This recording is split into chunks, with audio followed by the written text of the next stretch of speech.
All right. Next up, we have an amazing conversation with a great friend of mine. His name is Alon Zaibert, who is a business consultant and people connoisseur. I've known Alon for a few years now, but I'm really glad to be sharing this virtual platform with you. Alon, how are you? Always good, my friend. Thank you for having me. That's awesome. I'm looking forward to it and good to see you. If not to, really hug you, it's good to see you at least. I know we can practice our virtual hugs at some point, but We you know, should. this is cool. I mean, obviously we haven't seen each other in some time, so it's really great to be able to catch up with you and share this virtual stage with the ProcureCon MRO audience. Sure. How's everything been though? How are you? You know me. I'm always positive and always trying to, stay on top of things. And look, I've been working in the online world for 20 years, believe it or not. 20 years ago, I worked for a company that actually developed something like a Zoom. So we were one of the pioneers, then sold to AT&T. So this is not foreign to me. In a way, it's actually exciting because now I can reveal all of my experience and all the tips and tricks and kind of combine it with what I've been doing for the last couple of years. But I do miss hugging people because you know me. I need the people interaction, and I do miss that. I miss the travel, but got to stay positive. Got to stay positive. We'll get through this. We will get through this and we will be able to get back to that point in time. But yeah, wondering if you just give a quick little introduction to yourself before we kick things off here for the audience who do not know you. Sure. Yeah. Most of my career, I've been in sales and customer relationship, and about 3 years ago or so, I started to research more about all those things that my colleagues and my friends have been saying about me. Like, Alon, how did you do that? How did you make these people react the way they did? How did you get away with this? Right. And so I started researching more and more, and I developed a methodology, a concept called emotional relevance. And I started writing about it. And it's, in a nutshell, Ryan, it's a combination of psychology, neuroscience, and emotional intelligence. And I was lucky enough in my last corporate job to manage a sales team. And I was actually able to experiment with them on emotional relevance methodologies with, business relationship and in enhancing trust and being more personal. And we'll talk about it more during the presentation, but I will say one thing, and every time I say it, people are like, oh yeah, there's a gap, there's a difference, there is a struggle between what corporate America is dictating for us as human beings, which is, stick to those guidelines, stick to those rules. Don't make too many emotional connections in the corporate world versus our needs as humans, literally innate needs, not wants, needs to be connected, to feel socially accepted, to feel hugged, to feel loved. And there's a struggle there, right? There's a conflict. And what I do actually, I'm in my work in a nutshell is I enable that,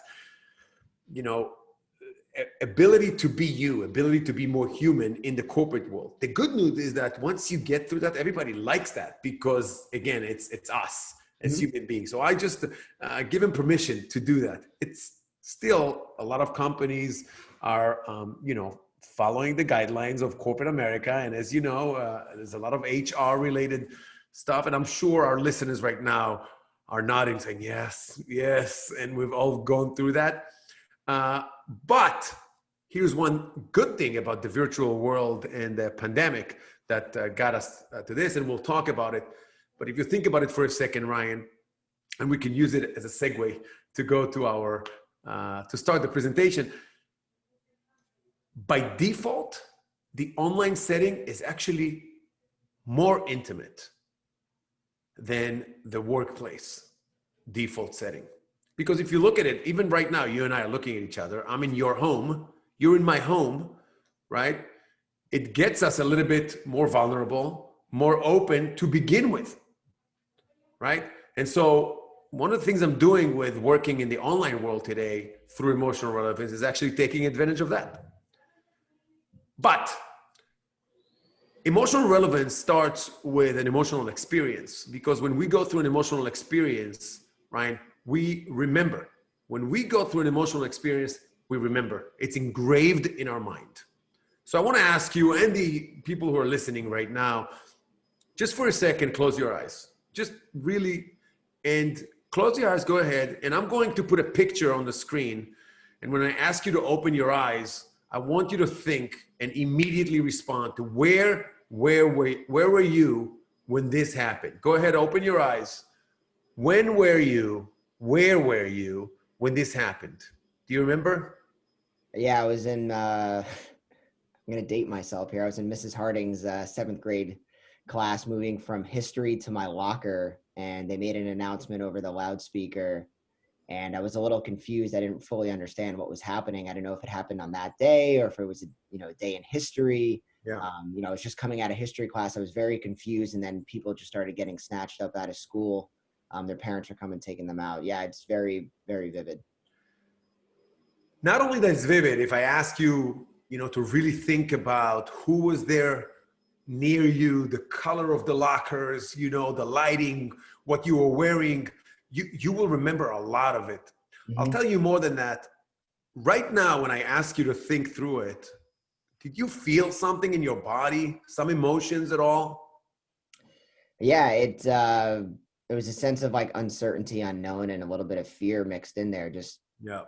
And what I did, I just triggered that emotion again, right? So if I asked you what you had for breakfast last Monday, you probably have no idea because it wasn't emotional for you, unless it was an emotional breakfast. But it's not on Mondays.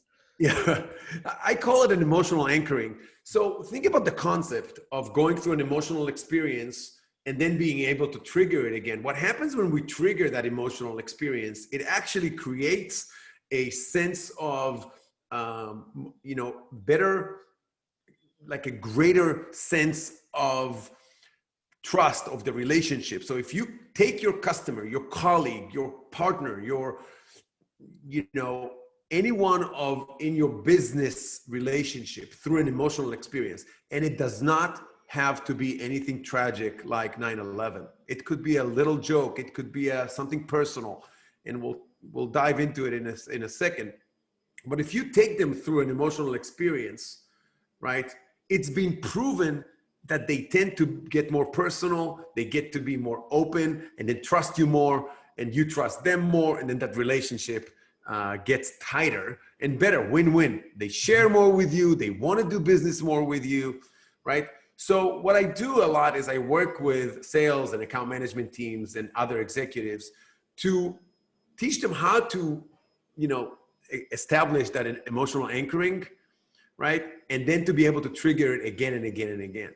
Now, I call it the emotional relevance cycle, right? When you set up the emotional anchoring, you learn how to trigger it.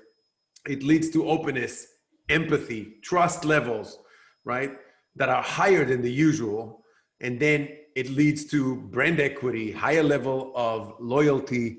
And as I said, win-win. Now, if you ask yourself, why is it? It's just like I mentioned earlier, and I didn't come up with it. There's a lot of science. I just quoted, one specific research that was done. And I highlight the word need, right? Humans have a need to belong. You like it, you don't like it, doesn't matter. There's a need. If it's a need, right, might as well take advantage of it. Now, look at something else that is interesting. At least a minimum quantity of lasting, positive, and impactful in personal relationships, right? So it's lasting. So, usually, especially in the MRO world, you have a relationship with your customers. They call you when they need something, when something happened, which is already an emotional experience. And I love that in that specific vertical, right? Because already you have a trigger, already you have an anchor that you can rely on. So let's break it down a little bit. Emotional relevance is based on 3 pillars, right? Stand out, make an impact, and get personal. Now, this is the high level, and it's all in order to get, higher level of trust, to be remembered, and everything we talked about. But if we look at it and applying it today to the virtual world, which is what we're going to focus today on, in the virtual world, we are all bound to the virtual world today. We're all doing all of our stuff online, Zoom, Team, WebEx, whatever. So let's take advantage of what is out there. And what is out there is most people are visually oriented, right? We're visually oriented. When we meet face to face, right, we all look and see and process, but we have other elements. In the online world, you know how, Ryan, when it's dark at night, you hear better? Mm-hmm. Because your hearing compensates for the fact that you don't see very well. Mm-hmm. Yeah, I've heard that. Same thing works with Zoom, because we're visual, and that's why now everybody opens their video. And you got to make people, there are so many techniques and ways to do that. So this is what, we're talking about here today in the virtual world. So let's dive down to each one of the pillars of emotional relevance. Standing out, right? Standing out basically means just be a little bit different, subtle. It doesn't have to be anything crazy like me. Subtle. Have something on your desk, right, that might be a good talking point that people ask. Have a good picture behind you. By the way, this is a real background. This is not virtual one, right? Could be sporting a Yankee cap to get somebody to trigger to talk about it, right? So standing out, again, doesn't mean you need to get on your desk and start dancing. No, just stand out little things in an ongoing basis. Once you stand out, once it's a little different, you pique their curiosity, right? And this is the purpose of that. The second one is make an impact. And making an impact is the emotional piece of emotional relevance. Look at this ad from Starbucks, Ryan, for a second. And this is an ingenious ad, and I'll tell you why. Because most retail companies today, they know emotional relevance. They know the psychology. I didn't really invent anything except for the term emotional relevance. It's all based on, as I said, neuroscience and psychology. But look at this ad for a second, and imagine that this is your hand holding the Frappuccino over there. And just take 3 seconds and tell me how cold you feel your hand right now. It's freezing, and I'm actually ecstatic too, because now I really want to go to get Starbucks. I'm a big Star Wars fan, and I think everybody in some way, shape, or form knows Star Wars as well. But that's the other thing, Brian. If you look at the straws, tell me your mind wasn't going, that's a lightsaber, yeah, 100%. Right? 100%. So it just touches the emotional experience, right? This is why it's a great ad.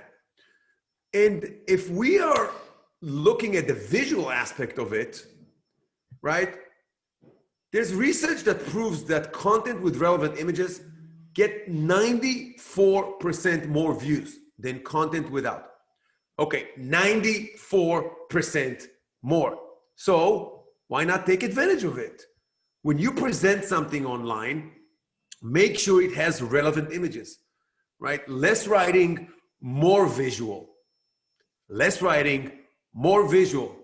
You want to get people to constantly look at what you're doing. It doesn't matter if you're selling or if you're talking to an internal partner, colleague, etc. Okay? So take advantage of that. Now, I've seen some people take crazy advantage of that and put too many images on. No, be subtle. Okay? Take advantage of that. Here's an interesting experiment, Ryan, that I'd like to do with you real quick. Let's assume you have two products, the one on the right and the one on the left. And you have two names for those products. One fits the other. One fits, one name to each one. Look at the name on the top. I don't know if you can read it real quick. It doesn't mean anything, but just, Zaduk? That's fine. In your mind, which product is that name? I guess to me, it would be the image on the right, because I can't tell you. I actually can't tell you why. You mean the round shape? Yes. Okay. So you're actually one of 6% of people who would actually choose the one on the right. But almost 94%, 93 point something percent, and we did that survey over 1,500 people. Select the image on the left. And I'll tell you why. And I can guarantee you that people who are watching this presentation right now, most of them selected the one on the left, because our mind is working visually when we see those pointy edges, right? And then we see the pointy edges of the letters, and also it's hard for us to pronounce it, right? Automatically we connect those. Where Oshalor sounds roundish, right? You have the round shape here. So congratulations for being different, Ryan, which I always knew you are. Okay? Here's another thing. When we do have some text to put on, right? There is a visual element, not just what is written there, but how is it seen? So same text, but broken down to 3 smaller paragraphs will be processed in the back of your mind much better. Mm-hmm. It's easier to process. So even things like that will help in the visual world. Let's get to the third one, which is getting personal. Coke came out with an amazing campaign a few years ago. And get this, Ryan. We didn't talk about this before, and I don't know if you like Coke, you don't like Coke, but I am willing to bet that at one point, a few years ago, you opened the fridge at a store and there were Coke bottles with names, and you peeked and looked for your own name. Yes or no? Yes.